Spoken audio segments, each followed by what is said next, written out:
Today's show is sponsored by Adventures Unlimited Press. Take your mind on a literary journey and go to adventuresunlimitedpress.com to purchase books from our famed experts right here on Truth Be Told. That's adventuresunlimitedpress.com. Today's show is sponsored by Adventures Unlimited Press. Take your mind on a literary journey and go to adventuresunlimitedpress.com to purchase books from our famed experts right here on Truth Be Told. That's adventuresunlimitedpress.com. What's your thoughts on government cover-ups or covert societies attempting to control humanity? Do you believe in ancient astronauts, intergalactic communication, or extraterrestrial visitations? Ever had an experience with disembodied spirits or the paranormal universe? Are these subjects fact or fiction? Each week, Tony and Eddie explore these unbelievable realities and beyond. Exclusively on Truth Be Told. Hello and welcome to Truth Be Told with Tony and Eddie. I'm your host, Tony Sweet. And I'm Eddie Connor. Throughout history, women have shown to be as strong and as adventurous as men. Today, we're speaking about such a woman that made history. In fact, we're still talking about her accomplishments as well as the mystery of her disappearance. Yes, we have award-winning author WC Jameson with us today, sharing his latest book, Amelia Earhart, Beyond the Grave. This is a well-researched book on the life and the disappearance of Amelia Earhart. Jameson is the creator and the author of the best-selling Beyond the Grave series, including books on Billy the Kid, John Wilkes Booth, and Butch Cassidy. Jameson's prominence as a professional fortune hunter has led to stints as a consultant for the Unsolved Mystery television show and the Travel Channel. For more information, please visit him at WCJameson.com. Now, please help us welcome to Truth Be Told with Tony and Eddie, the best-selling author, W.C. Jameson. Welcome to the show, WC. How do you do? Glad to be here. Well, I know you're also a musician, so applause is always a good thing. Yes. Yeah. All right, so WC, we always have our people that come on for the first time to say, who are you? What got you started in the direction of biographies and treasure hunting? So give us the background. Where'd you grow up?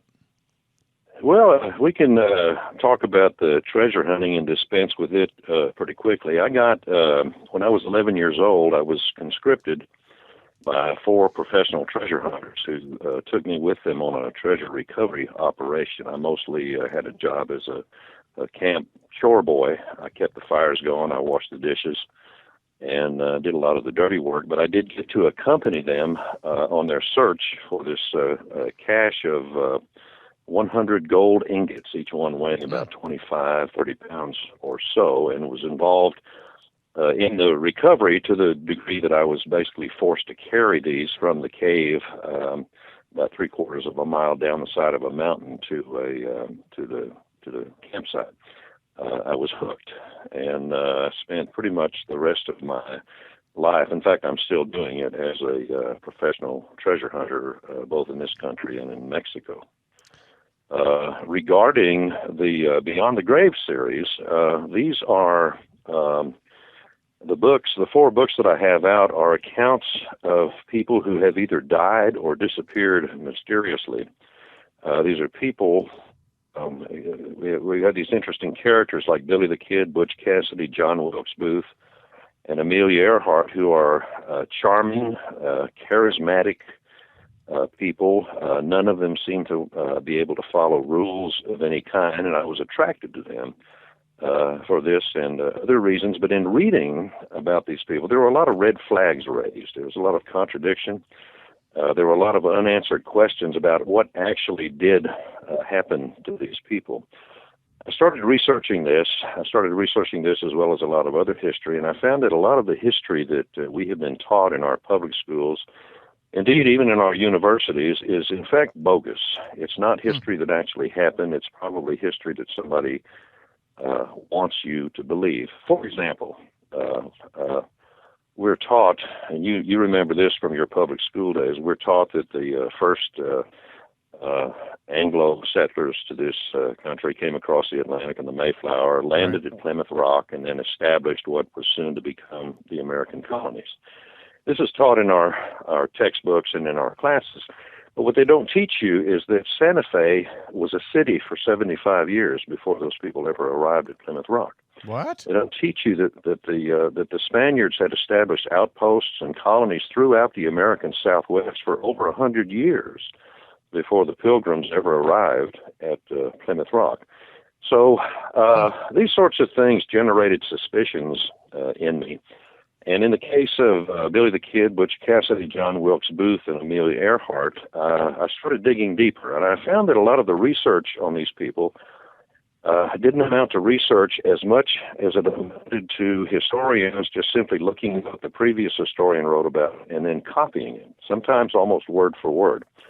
There was no investigation, and so what I proceeded to do was undertake a deconstruction of a lot of this stuff, analyzing the independent parts and then reconstructing it. And quite often on reconstructing what I found out, I came up with an entirely different story than what I started out with. And first off, I was after the truth. Once I was pretty certain that I had arrived at the truth and a number of truths in some cases, I decided that I had a book there. And so we just finished our fourth one with Amelia Earhart.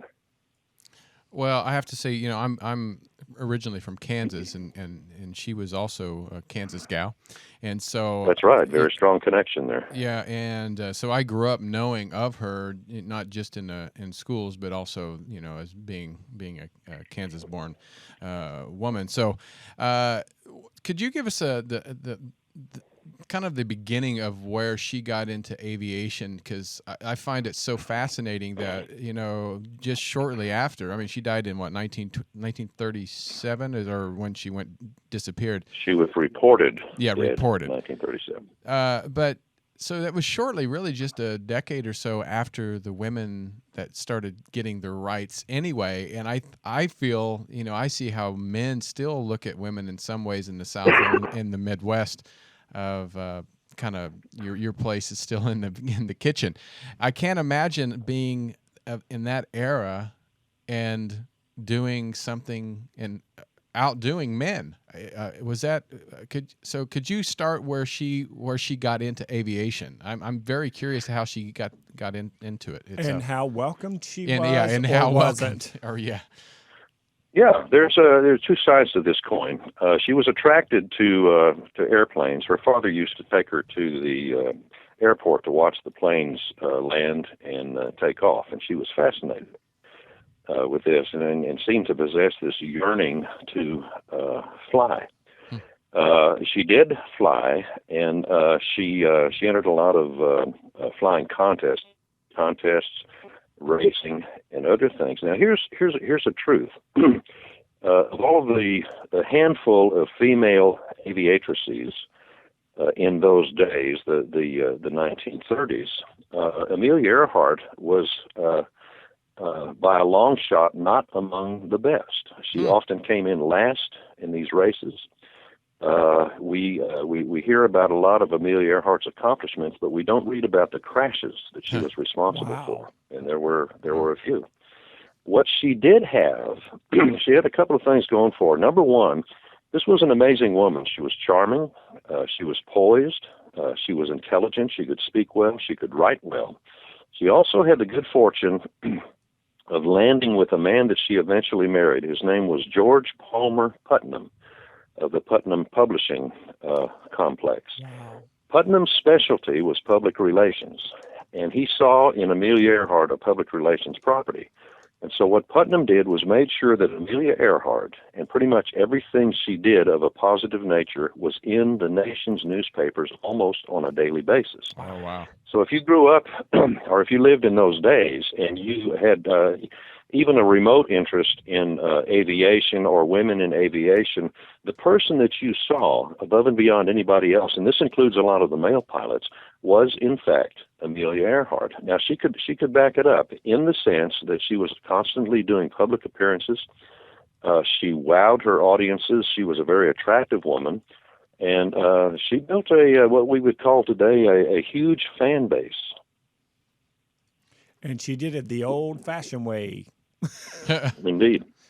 So, excuse my ignorance, I want to ask about Lindbergh or even Howard Hughes around this era, if they're even intersect in any way, shape, or form, WC. Was there any connection to Charles Lindbergh and to Howard Hughes in association with Earhart? Lindbergh was one of her heroes, and in fact, when she began to attain some level of prominence, Lindbergh in some ways kind of took her under his wing. Yeah. He saw an interesting person here. He saw a person that could help promote the whole field of aviation. He assisted her in a number of ways, and they wound up being good friends. Wow. I love that because, again, most men, unfortunately, in that era would not have wanted too much to do with her in a male-dominated field, don't you think? I suspect so. I suspect that would even be true today. There are a lot of activities that a lot of men perceive as their territory, and they resent intrusion of any kind. But to my way of thinking, they're missing out. We look for is someone who contributes, competes, who contributes, and if they can add something to it, by God, embrace them. If not, get out of the way. See, you're one of those evolved souls who get it. You get it. So, okay, going back to her getting into the aviation with, through her father and had opportunities to do that, and through her husband, but it sounded like she had an internal support. But what was the support like from Lindbergh or other, just peers around her? Were they supportive at all? Well, Lindbergh was, of course, had very, very strong connections with the United States government. Right. And as time went on, Earhart herself made a lot of these connections. A lot of times she was invited to speak at functions where government personalities were, in fact, present up to and including the President of the United States. She eventually became very good friends with Franklin D. Roosevelt and Eleanor Roosevelt. Really? Eleanor Roosevelt was an important person in her life. She was what we would say very connected with a lot of the higher ups, not only the politicians of the day, but a lot of the railroad magnates. She became acquainted with the officials in the growing field of commercial aviation, and in fact was part owner of an airline for a short while. And actually, just a few years before she disappeared, she also joined the faculty, right, at Purdue University in the aviation department. Is that right? Yeah, she was involved. She was involved with the faculty. It was we would probably call that an adjunct association, where she was involved in mostly involved in promoting aviation. Oh, okay.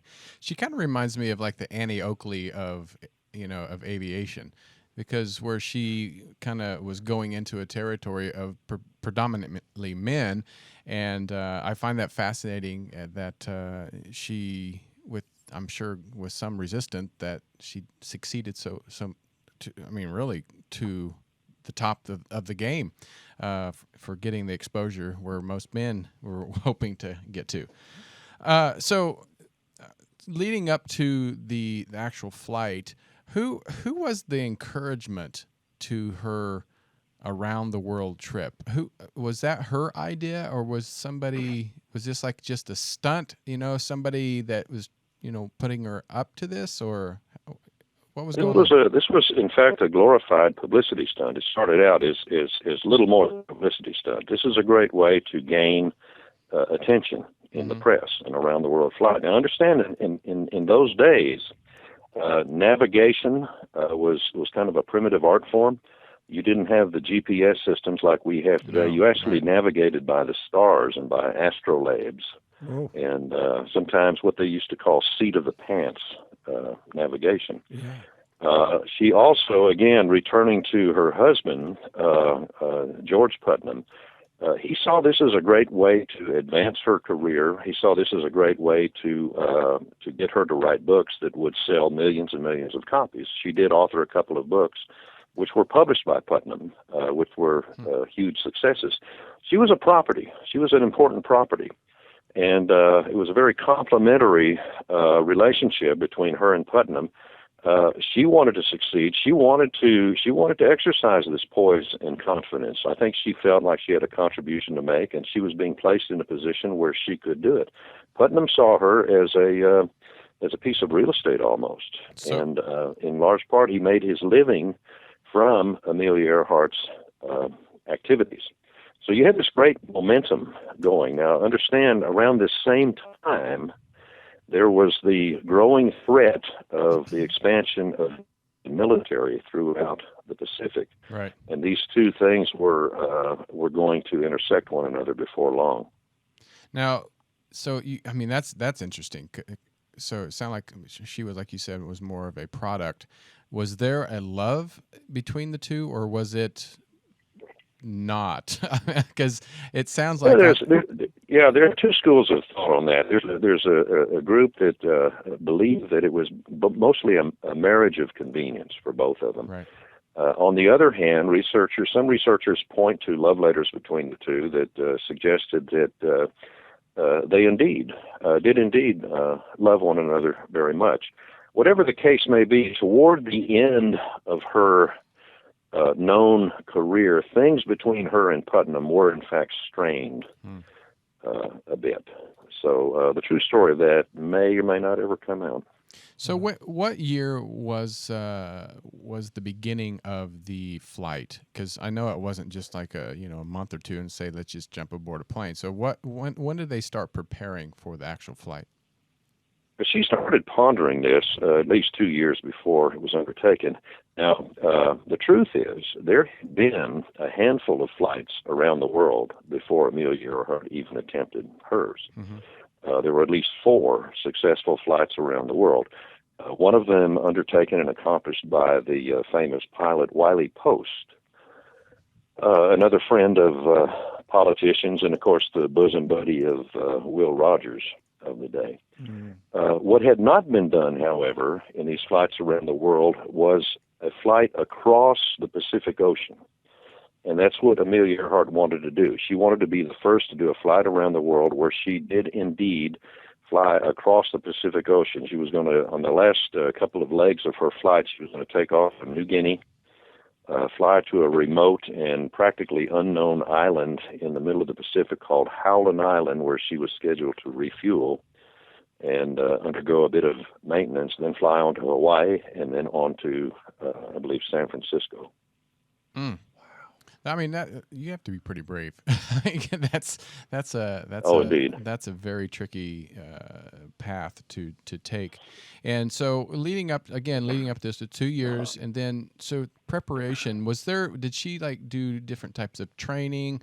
And what type of aircraft did she decide to use? Because there probably wasn't a lot of different types back then, or maybe there was. But what did she end up using, and what was her training to prepare? Well, she did a lot of under all kinds of circumstances. She did all kinds of flying. She finally found an airplane that she was incredibly fond of. It was a Lockheed Electra, a certain model of a Lockheed Electra. And prior to undertaking the around-the-world flight, it had been modified somewhat. Some of the instrumentation, and I understand in the 1930s, this instrumentation compared to today was pretty primitive.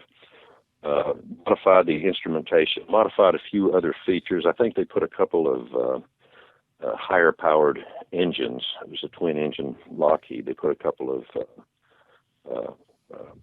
supercharger-style engines to replace the stock engines to make all of the necessary preparations for what would be an extended flight. This was going to take a long time. And this airplane was going to undergo a great deal of stress. No single airplane had been subjected to this kind of stress, and it did throughout much of the trip. The plane did suffer from a lot of the usual maintenance things. You had gaskets blown. You had oil leaks. You had little things that had to be taken care of at the various stops that she made along the way. And with technology now, I mean, we could reach all around the world instantly. How does one prepare for these stops and know exactly what to have on hand? You just turn left at McDonald's. You're right. But how do you know what parts you're going to need at these stops? You a lot of times don't know what parts you're going to need until it goes out. Yeah. There were a couple of stops that were protracted somewhat while they awaited certain parts to be sent in from other areas. Yeah, because I didn't know if there was like a time limit that she needed to be around the world. I think it was. Well, she had a schedule. She had a somewhat of an idealistic schedule. That kind of fell apart in the first few days of the trip, as was expected. You had weather conditions you had to deal with. You had headwinds you had to deal with. You had maintenance problems you had to deal with. And so those kinds of schedules really ever hold up, even today sometimes. I think it was, and I'm going to get the author wrong, I believe, Scott Berg, who wrote a really great biography about Charles Lindbergh. And one of the things he did, he had carte blanche access to all of Lindbergh's diaries. And, neat. Yeah, and even his wife's diaries. I mean, just mountains and mountains of them. I'm curious, were there ever any diaries or private notes other than the love letters back and forth between her and Putnam where we can get kind of an inside feel for what she's going through when she is doing some of these huge flights that she's doing?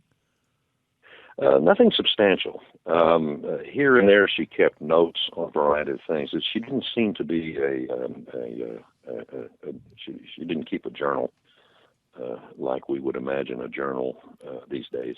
Yeah, and that's kind of surprising. But then that's me being probably closed-minded because most women have journals and diaries, and most men don't do that. We just shoot shit. Well, I think a lot of people. I know a lot of writers who have written memoirs, who have written various adventures, and I would have expected that they wrote from diaries, that they wrote from journals. But the truth is, they didn't. Some of them didn't keep journals at all. Wow. A few years ago, I had a memoir come out relative to my treasure hunting experiences. The book was called Treasure Hunter. It was a book I didn't even want to write, but my wife made me write it. She said, "You've got to tell these stories," and I said, "No, I don't need to. I don't need for people to know what I do, because pretty much as a professional treasure hunter, everything I do is illegal." And but I am of an age such that all my partners have long passed. I still have some adventures going, some recovery operations going. I'm still breaking the law, but my attitude is they have to catch me first. That's right. And, that's right. But I don't, as a rule, I never kept a journal about any of this because, again, all of this was illegal. We never took photographs. We've had peers that have had legal problems because their photographs of their recovered treasure got them in trouble. So we never did that stuff. And memoirs, they're sort of written from a perspective. They're written from the perspective of the writer, and he's going to do that whether he's got a diary or not. Mm-hmm. And sometimes if somebody who accompanied that writer on the same adventures, if they were given an opportunity to write this stuff up, their perception of it might be completely different from what the original writer wrote about. Wow. Well, I think what we're going to do is we're going to take a quick break, and we're going to get into the actual flight and the disappearance of Amelia Earhart. But before we do that, when we come back, I want to just touch on you as a musician, and I think I have a little clip of one of your songs. I hope you don't mind us playing it.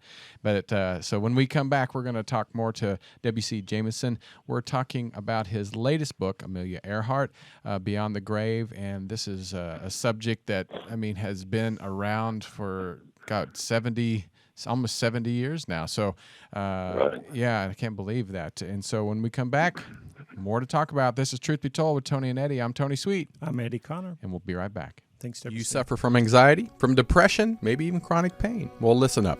Truth Be Told is going to tell you about a breakthrough program built on over 100 years of therapies used in America's returning veterans to help you successfully overcome PTSD, anxiety attacks, pain, and depression. The secret proven in study after study. Music therapy. The effects of music are nothing short of amazing. From strokes to PTSD, music has been shown to improve the quality of life. Now, one of the latest music therapy programs being used in America's veteran hospitals can be yours to experience for free at home and to help your own anxiety attacks, pain, and depression. Or just relax after a hard day. It's called Whole Tones.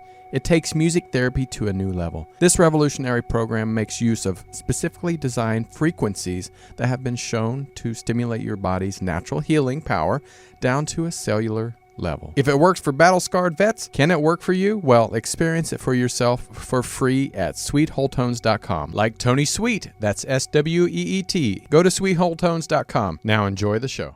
Hi, everybody, and welcome back to Truth Be Told with Tony and Eddie. I'm Eddie Connor. And I'm Tony Sweet. And we have with us WC Jameson. He's the award-winning author of the book Amelia Earhart, Beyond the Grave. Now, that's not the only book he has. He also has Billy the Kid, John Wilkes Booth, and Butch Cassidy, all from his award-winning series, Beyond the Grave. You can find out more about WC at WCJameson.com. That's WCJameson.com. And so what we're going to do is I'm going to play a little something from WC's album. This is going For to be the love of the song, Old Flannel Shirt. I heard this and I loved it, so I thought, I think we should play it. So here we go.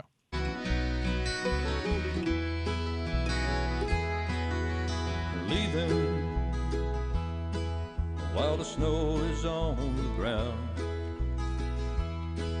I'm going, not knowing where I'm bound.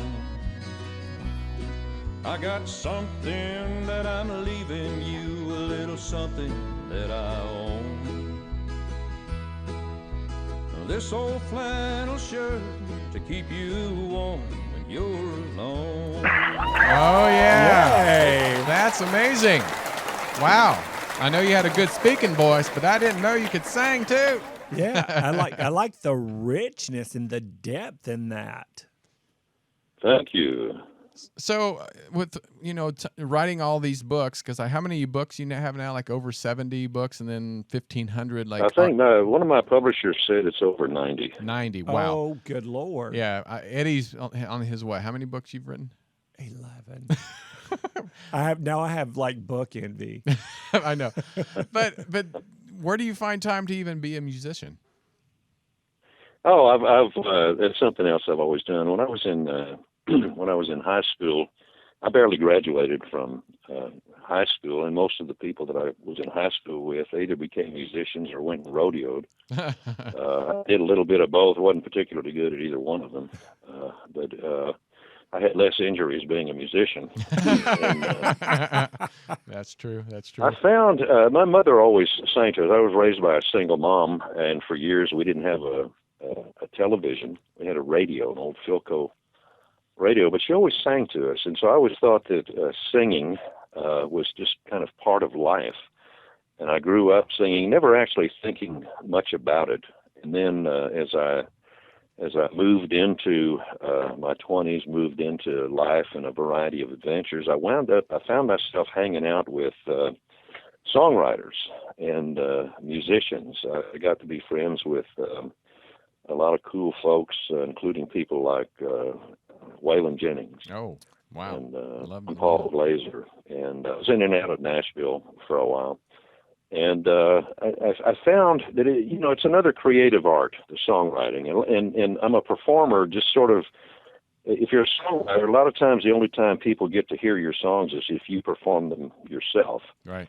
So I'm kind of a de facto performer. I've had my songs covered by other artists, but a lot of time I have to, I just go out and do it myself. I'm in the middle of a tour. In fact, right now, I just had a new CD come out. It's a duet CD with the great songwriter Richard Dobson. Oh, yeah. Who has had songs recorded by Johnny Cash. Wow. And Guy Clark and David Allan Coe and people like that. It's great fun, and the truth is, like I said, it's an extension of the creative art. It's very relaxing. It's very therapeutic, and quite frankly, it keeps me from going crazy from the book deadlines and things like that. And is it called Plenty Good People? Yeah, Plenty Good People is the name of the CD. I'm showing the CD cover right now. Man, you guys are up on this stuff. Oh, I know, I know. But you know what I love about this? I genuinely do. I'm an intuitive. That's my full-time work. That's what I do 9 to 5, as it were, Monday through Friday. But I am a writer as well, and then I love to speak and teach and do workshops and that sort of thing. And writing is exhausting in a way. It really can deplete you. And the music, whenever we were listening to the music, there is genuinely a depth and a richness to it. And I find that like Tony said, your speaking voice, you're amazingly articulate. You're obviously on point with that. But there's something that transmutes the energy from that to a higher frequency or a higher connectability to the audience, if you will, when we're hearing your singing voice, and you really put something in it that's greater than the human persona, and it's genuinely your heart and soul, and it comes through like gangbusters, WC. Yeah, it does. Well, thank you for that. I'd say for me, it's when I get to do this, it's just a joyous thing. I had a show last night, as a matter of fact. In fact, with Richard Dobson, who was part of the tour, and I become a different person on stage. My gigs are always no rules gigs. We do what we want to do. We mostly just have great fun. I figure if we're having fun, the audience is having fun. Oh, amen to that. It gets me through. Some people play golf, some people have model railroads, some people do a lot of different things. I play music. I love that because, I love concerts. I love choreography. I love all of the hoopla and the theatrics of a really great show. But I would go crazy if I were Cher and I had to do the same effing thing every single night for 2 years from top to bottom. I would go nuts. So I love that you fly by the seat of your pants and you're doing what you're inspired to do in the moment with the group of people that are there. That is authentic artistry to the core of your soul. Yeah, I have way much fun than I probably deserve. I'm not going to get into that. That's so good, though. And don't you find that there's a communication skill that comes with it, meaning your mom singing a lot and you just sort of picking that up? I think men that sing communicate better than men who have no creative artistic totally outlet. I really do. I agree with that. All right, so you can pick up this CD on, was it iTunes, or do you have to go to Amazon, or where can we purchase it? I think you can go to, I'm pretty sure the latest one's out on Amazon. You can go to my website. I think we're about sold out of those. Wow. Good for you. I actually was on the email with the record producer this morning. We may need to get some more of those things cranked out, but it's doing well. But if you really just want one bad enough, we'll make sure you get one. Hey, there that's you go. so nice. Don't offer it if you're not going to. You're going to have to write a new song to your record producer. Chop, chop. Yeah. All right. Well, okay. So let's get back to Amelia. I have a question. Can I ask it? I'm dying to ask it. Okay, I'll let you take it. Okay, WC, you do an enormous amount of research, like we said earlier, and you helped us.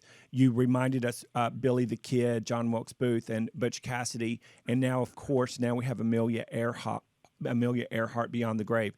My question is, was there a point when you're doing the research that your jaw just hit the floor and you're like, OMFG, we've got to find a way to get this, or something that shocked you, that really blew your mind about research with Amelia or Billy or John or Butch? That sounds like a song. Oh, yes. Yes to all of that.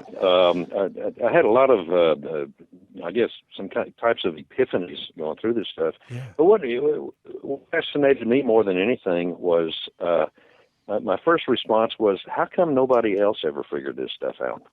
And I would double check it. I would show this to other people that I know have a critical, and I would say, find something wrong with this. Mm-hmm. And when they couldn't find anything wrong with it, I felt pretty good. My investigative partner, by the way, is a guy that I've linked up here in the last 5 or 6 years. He's a 30-year He's a retired federal investigator. He's a former CSI guy, a former cop, a former federal investigator. And this guy, he's one of these guys, he has a nose for this stuff. He can find more pertinent things by accident in a week than I could in a year working hard at it. And I run this stuff by him because I know that if there's going to be a flaw in it, he's going to find it. And he has been incredibly helpful with regard to sorting a lot of this stuff out and getting the full truth out there where we feel really good about throwing it in front of everybody and saying, look, here it is. If you don't like it, take me on. I'll take you on in newspapers, television, radio, magazines, however you want to do it. Wow. And I think, these days, as you can see, anybody that puts a song, a book, a movie, there's so many critics out there that are ready to jump on plain haters. Yeah, anything that any discrepancies that they find. And I find, which is remarkable to me, it's stupefying to me, the number of people who have these opinions who don't know jack about what they're talking about, who have the audacity to speak to a WC Jameson with their little hypothesis, and then here you are backing it up. Well, I've told when the Billy the came out, I got a lot of criticism from the quote unquote experts. Really? And so I spent a great deal of time studying the experts and found that they weren't expert at all. I can prove to you that they just simply copied each other. It's I think it was Oscar Wilde that said, "History doesn't repeat itself; historians repeat each other." Whoa, that's a great truism. And I also found out that a lot of these people who claim to be historians are not. They just simply call themselves historians. They're buffs. Every once in a while, they come across good stuff. But if you consider yourself a historian, quest is for the truth. Yes. Your quest is not to maintain your status quo. Your quest is not to maintain your reputation. Right. Your quest is for the truth. And if you're not interested in the truth, you need to get the hell out of the way. I have at times challenged experts who have criticized me, and I told them, I can get television. I'm on television about once a week, I think, and I said, I'll give you whatever time you need to prove me wrong, but understand this, I get equal time, and I'm going to take your knees out from under you. Yeah, and you won't survive this. That's what I'm talking about right there. And a lot of the quote historians and different researchers, they do skim the surface. They do just sort of pick a little bit to the left, a little bit to the right. But what you said, as someone on those authentic quests, you go deep, deep, deep, deep, deep, and that richness shows up in your singing voice and when you're articulating your passion to our audience, and we appreciate that. Here's the deal: when you debate somebody, the objective here is to learn something. Mm-hmm. So it's fruitful to debate somebody who actually knows something. And the problem with challenging these people to debates is they don't know anything. Yeah. And they know that I've got them, but they're just not willing to admit that the position that they've maintained for 30 or 40 years is wrong. And I appreciate that. It's just fine. But they just need to step aside. Yeah, and why would you want to hold that status quo thing for 30 years? Why not talk to someone like you? Why not expand your consciousness? Why not learn something new? Why not get that out to the mass? There's a lot of people that don't want to admit that they either didn't do the work or they're wrong. Yeah, just period. It's all about the truth. I am not scared to be wrong, child. I will stand right there and I will let you call me wrong, and then I will let you teach me. Well, what you're saying is, and you've made reference to this a couple of times where we said, the crash and disappearance and the death of Amelia Earhart, and you're like, did it? Yeah. Did it happen? And first, before we get into that, now, did she attempt to do the flight and then had to reschedule it? The flight was rescheduled at least once. Okay. In fact, the second time that she attempted it, the first time she attempted it, she actually crashed her plane. Did she? Wow. She was going to do an east to west route across the globe, and she got from California to Hawaii, and then taking off from Hawaii, she managed to crash the airplane. It had to be, the airplane was shipped back to California where it was retooled. Retooled, and then by the time she was ready to take off again, the weather patterns dictated that she go from west to east as opposed to east to west. Just is that because of the So she's jet flying- streams and stuff? Prevailing winds at the time, yeah, Okay. based on the route that she was taking. So during her flight, was she always alone on the aircraft, or was there somebody that was there at all? She was accompanied by her navigator, Captain Fred Noonan. Okay. Fred Noonan was regarded at the time as the most competent navigator in the history of navigation in the world. He was a major component to the top airlines of the day. I think probably American Airlines or something like that. Fred's problem was that he was an alcoholic. While he was a brilliant and incredible navigator, he was seldom sober. But even drunk, he could land a plane on a fly speck of an island in the middle of the Pacific. But the drinking led to other problems like traffic accidents and incidents, wow. and they let him go. And Amelia Earhart's team picked him up when they found out that he was available. She had gone through a couple of navigators that she was not happy with, and when Putnam learned that Noonan was available, they signed him on, and so he accompanied her on the flight. Wow. Yeah. Don't let him get behind a car, but let him control the airplane. So, that's fascinating. I didn't know that anybody was with her for one thing. That's great to know. But let's say that when she got to, is it Howland? What was the island? That was one of the destinations in the Pacific where she was going to land and refuel. Okay. So what was the date that she actually went or supposedly disappeared? 1937. I believe it was July the 2nd, 1937. There it is, 2nd of July. 1937. So first of all, was there any distress signals or SOSs that went out during, while she was still in flight, or no? She was in communication with one or two Navy vessels. This was interesting. There were a number of Navy ships that were stationed throughout the Pacific to monitor her flight. Now, this is one of the red flags. Why is the Navy involved in a publicity stunt? Exactly. Yeah, and she, both Earhart and Noonan were somewhat inept when it came to communications. In fact, she had some of the communication apparatus in her plane removed because she found it an incredible pain in the ass to keep up with. And she was reluctant to get on the radio. She was in communication from time to time at various points as she was crossing the Pacific. Her communications are somewhat, we've got records of her communications. Some of them were kind of cryptic. It was almost as though she didn't exactly want people to know where precisely that she was. And as a result, the ships that did not have, understand in these days, they did not have very sophisticated radar, and they couldn't pick her out of the sky at gunpoint.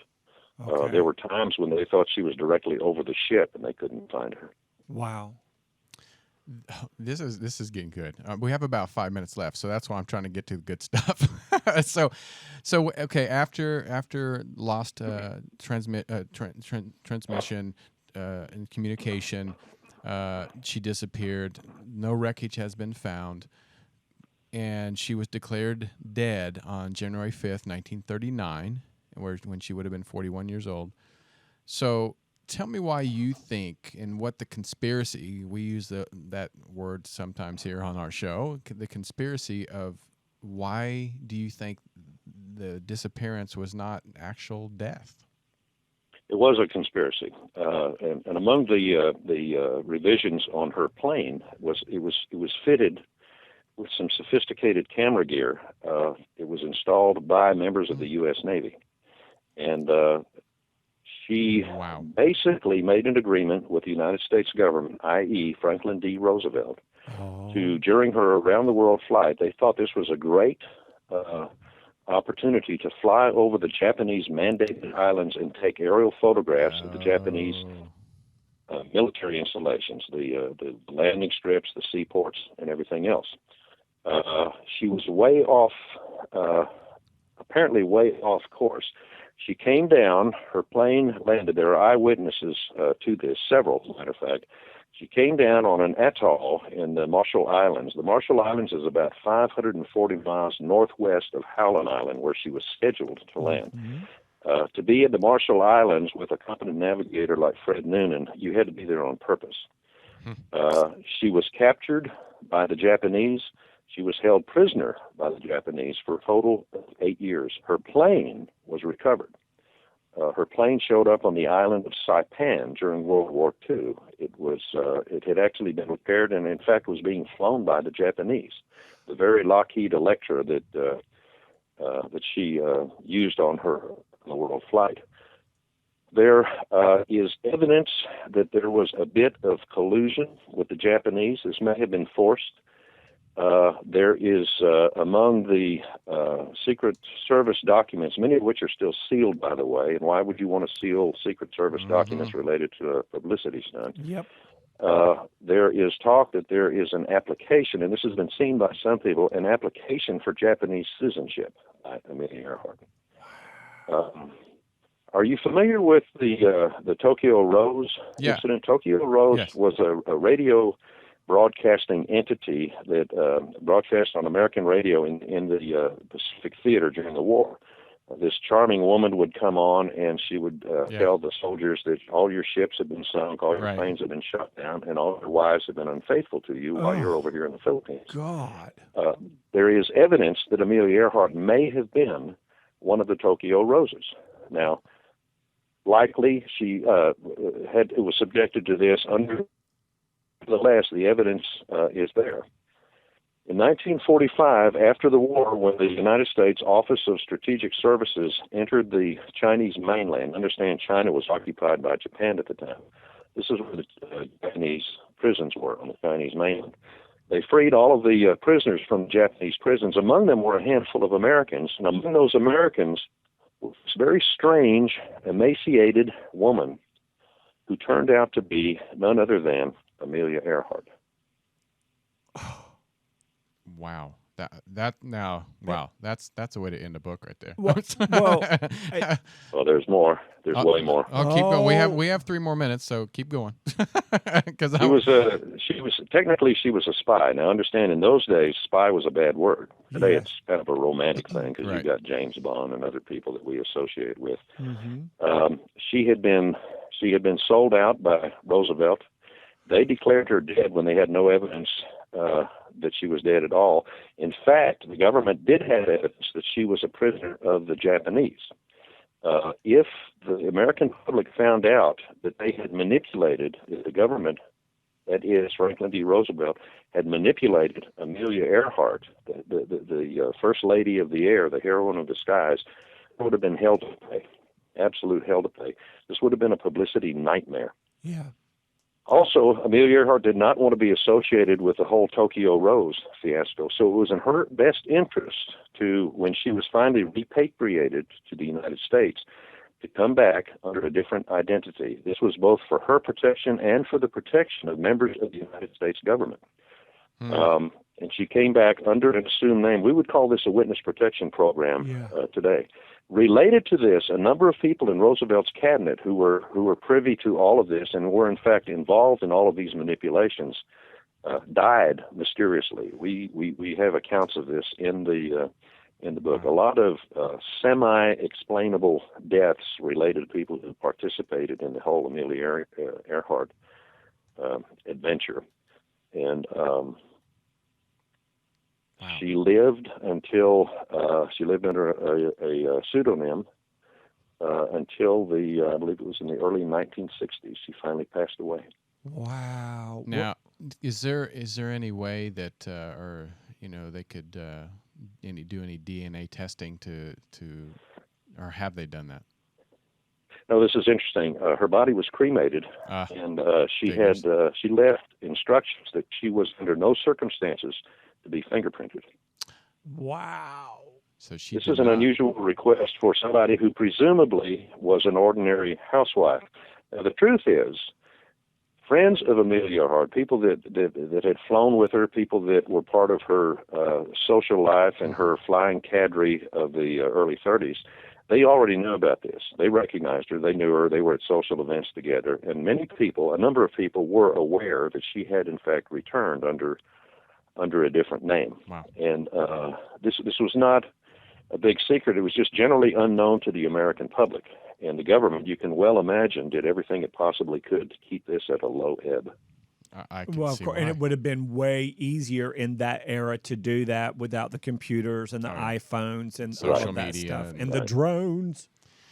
Well, I have to say we ran out of time, but this is so freaking fascinating. Mind-blowing. That was, I mean, seriously, that's one of those movies that you sit through and going, okay, it's good. Oh my God, that was a way to end a movie. Well, you're gonna have to come back because we're gonna have to talk about Billy the Kid and who you got, And John Wilkes Booth. Booth. Yeah, Butch invite me back. Cassidy. I need the money. And you even wrote a book about Pat Garrett, the man behind the badge. I did. That's my other latest book. The Amelia Earhart book and the Pat Garrett book came out roughly at the same time. I think the Pat Garrett book came out about 2 weeks earlier. It got kind of buried in the all the publicity thing associated with Amelia Earhart. But that also has managed to completely aggravate all of the experts because we told the truth about Pat Garrett. Pat Garrett was an adulterer. He was a debtor. He owed everybody in New Mexico when he died. He was a pathological liar, and he was a politician.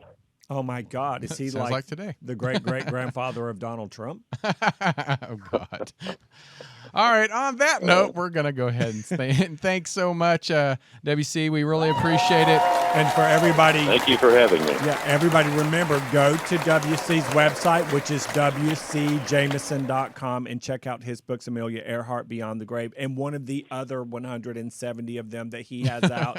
And after you've heard this, you're going to want to read everything he's written. That's And of right. course, you want to listen to his Please CD do. too. Yes, please do. Buy everything. Yes. Yes. Yes, like you said, he needs the money. He got bills to pay. Yeah, bills. And if you tuned in halfway through or just want to listen to it again, you can listen to us on iTunes, iHeartRadio, and then go over to our YouTube channel. This is going to be up probably in the next, probably today or tomorrow. But you want to watch this, and we showed pictures throughout, and I hope you guys enjoy. Make sure you like us on Twitter, on Air with Tony, and go to truthbetoldwebtv.com. Check out all our upcoming guests right here in April. We're so excited. But again, thank you so much, WC. We can't wait to have you back. Thanks. Thank you very much. All right, take care. All right, guys. Well, we're going to come to this is coming to an end, but we have another show right after this. If you like UFOs, it's going to be an amazing show. We're going to talk to the directors of Strange Septembers, Jeff and Jess Finn. And so you're not going to go anywhere. This is Truth Be Told with Tony and Eddie. I'm Tony Sweet. I'm Eddie Connor. We'll be right back.